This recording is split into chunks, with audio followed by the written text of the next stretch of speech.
One of the first phones I reviewed for Pocketnow was the Huawei Honor 5X, and we received a killer little update this year with the Honor 6X, so it only seemed right I should tackle this review too.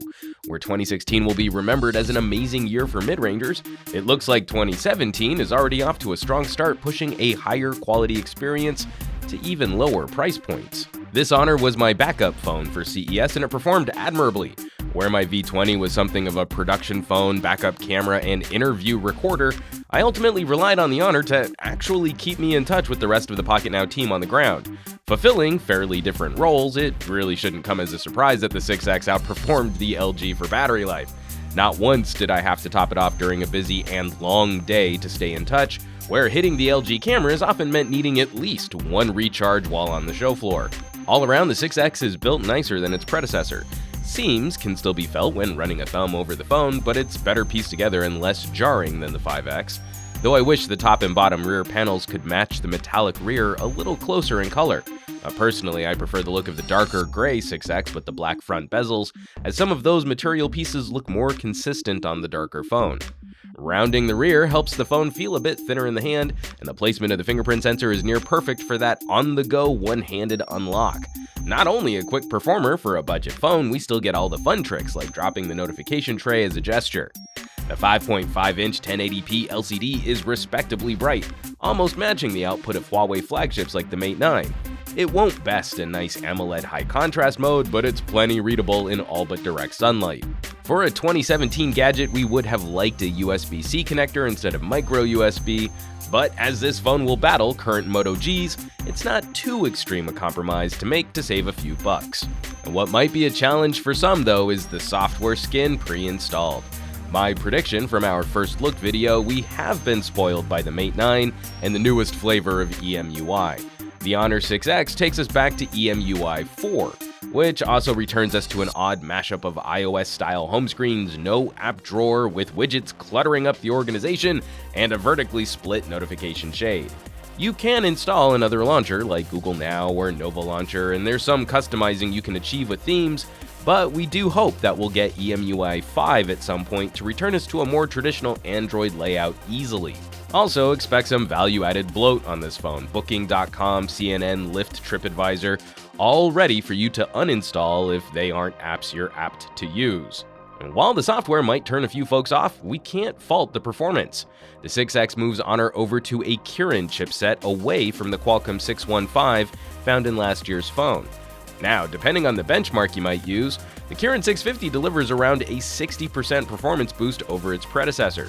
This is within spitting distance of the newer Qualcomm 625 mid-range chipset and is nicely competitive at this sub-$300 tier. The phone could still benefit from a little polish and optimization, however.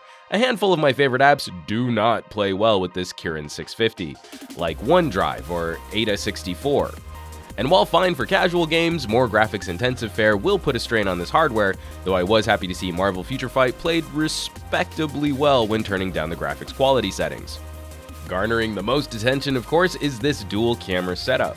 Partnering a 12-megapixel main sensor with a 2-megapixel companion, Huawei's dual sensor tech is formidable for maximizing light and filling in detail. The 6X is no exception. Photo output punches way above this price tag, and we're really happy to see nearly the same expansive list of modes we would find on the more expensive Honor 8, including full-featured manual controls and support for RAW capture through third-party camera apps. Providing dual sensors means we also get to play with Huawei's wide aperture mode, a smart software blur which delivers a pretty bokeh to the backgrounds of your photos. Now, output here feels a little more artificial than on more expensive Huawei's, but used judiciously, you can get some great results out of it. Another feature which punches well above this phone's price tag. Unlike the Leica-branded Huawei's, the 6X seems to deliver more aggressive Jpeg saturation. But overall, we think this is a fun system to shoot with once the user takes a minute to acquaint themselves with where all the settings live. The weak link here is video. The Honor captures a decent, if unremarkable 1080p without any hardware or software image stabilization.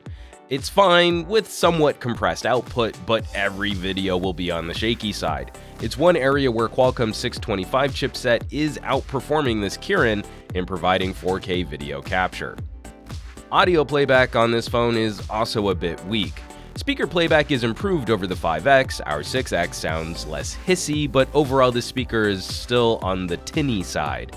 Headphone output is somewhat poor though.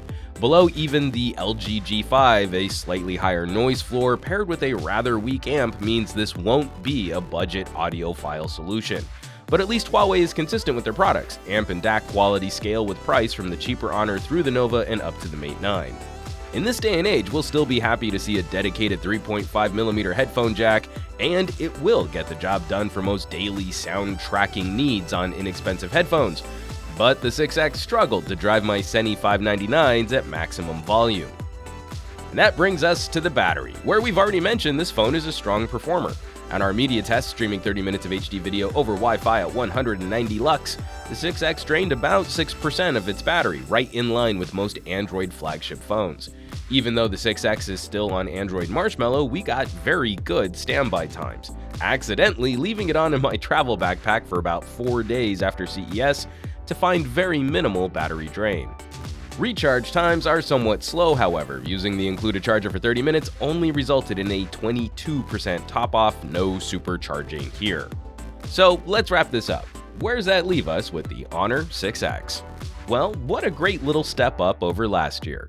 Improved aesthetics and build quality, more base storage, and a killer little camera. At $250, it's not quite burner phone territory, but it makes a compelling argument for folks who want to save some cash and own a new phone outright.